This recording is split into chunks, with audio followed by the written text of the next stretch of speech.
Les huitièmes de finale de la Champions League ont livré leur verdict. Ils ne sont plus que 8 à rêver de la coupe aux grandes oreilles.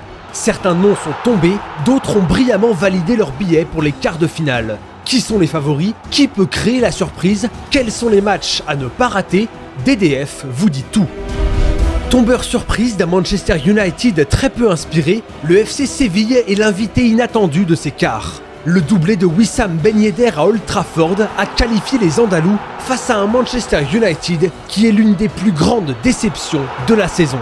Malgré un mercato flamboyant et un potentiel offensif incroyable, les Mancuniens chutent dès les huitièmes de finale. L'organisation très défensive de José Mourinho est vivement critiquée après cette désillusion. Manchester United n'a rien montré, ou presque, sur les deux matchs. Les Bavarois n'ont fait qu'une bouchée du Beşiktaş Istanbul en huitièmes de finale, 8-1 sur l'ensemble des deux matchs.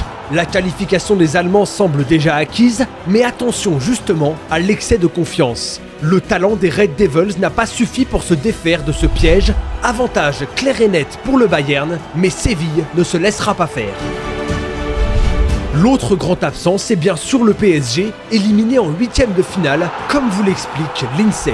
Bonjour à tous, nous sommes au Parc des Princes, c'est ici que s'est incliné le Paris Saint-Germain. Cette élimination en huitièmes de finale a des airs de défaite particulière et d'échec global. Paris n'a pas seulement perdu, les Madrilènes ont montré qu'une C1 ne s'achète pas. 400 millions d'euros, c'est le montant qu'a déboursé le Paris Saint-Germain à la fin de l'été pour s'octroyer le service de joueurs stars comme Neymar ou Mbappé. Avoir de bons éléments n'est pas suffisant, il faut un management puissant, bâtir une institution avant de bâtir une équipe. Unai Emery avait pour mission de faire passer un cap à une équipe bloquée en quart de finale de Ligue des Champions.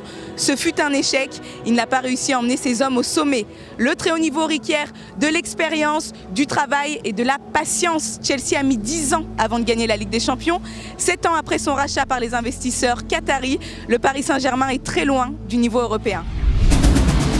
Justement, le Real Madrid, parlons-en. Vous avez apprécié la finale de la Ligue des Champions l'an passé? L'UEFA vous propose un remake. Les merengues qui ont triomphé devant le PSG croiseront la route de la vieille dame le 3 et 11 avril prochain. Une vieille dame qui a dû faire parler toute son expérience pour éliminer les Spurs de Tottenham, pourtant impressionnants lors du tour précédent. Juve Real, c'est un classique des Coupes d'Europe, un match qui s'annonce grandiose. Il est presque impossible de désigner un vainqueur dans cette confrontation. Tout ce que l'on sait, c'est qu'il risque d'y avoir du spectacle. Allez, pour le plaisir, rappelons-nous de la dernière confrontation entre les deux clubs. C'était en finale et on ne se lasse pas de ce but phénoménal de Mario Mandzukic.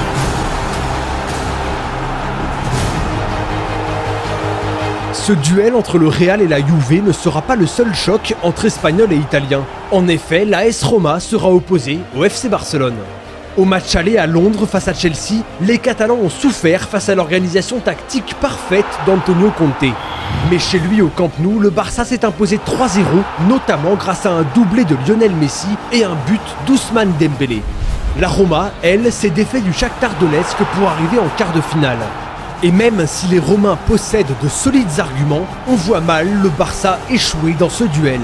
La première manche se disputera au Camp Nou et il faudra une prestation de haut vol des Italiens pour obtenir un résultat. Cependant, ce n'est pas impossible. Exemple, en phase de poule, Nainggolan et ses partenaires s'étaient aussi imposés 3-0 face à Chelsea. Pour la rédaction de DDF, le Barça est tout de même largement favori. Enfin, le dernier quart de finale est un duel de Première Ligue. Le Liverpool de Jürgen Klopp sera face à la meilleure équipe d'Europe du moment, le Manchester City de Pep Guardiola. Les deux formations se sont qualifiées sans trembler. Liverpool est allé gifler le FC Porto 5-0 sur sa pelouse, tandis que les Sky Blues ont plié leur duel face au FC Bâle dès le match aller en s'imposant 4-0 à l'extérieur.